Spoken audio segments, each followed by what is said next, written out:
Long, long ago, the world was not a happy place. People had forgotten how to be kind and good to one another. Everywhere you looked, there was fighting, stealing, and lying. People only cared about themselves. They were selfish and mean, hurting each other every day. The world was full of wickedness, and it made God very sad. He looked down from heaven and saw how dark the world had become. His heart was heavy because this was not how he wanted his beautiful world to be. But in the middle of all this darkness, there was one man who was different.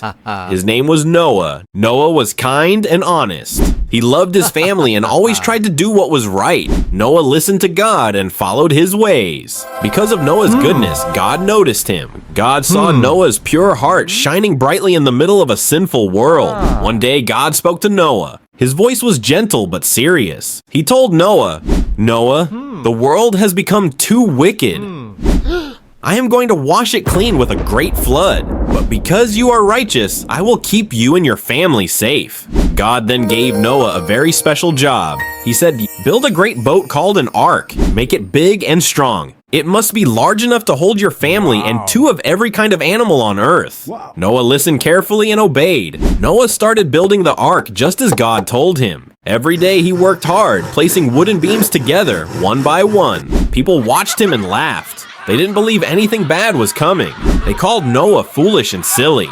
"Why build a boat in the middle of dry land?" they mocked. But Noah didn't listen to their teasing. He trusted God and kept building. When the ark was finally finished, something amazing happened. Animals began to arrive, just as God had promised. 2 by 2 they came. Lions with their mighty manes, tall giraffes stretching their long necks, tiny buzzing bees, and colorful parrots. All kinds of creatures walked, crawled, and flew into the ark. Noah and his family carefully guided them inside, making sure each one had a safe place. Then the sky grew dark. Clouds covered the sun, and the first drops of rain began to fall. Drip, drip, drip. Soon the rain poured harder and harder. The entire city and all the people in them who had refused to listen started pleading with Noah to let them in, but it was too late.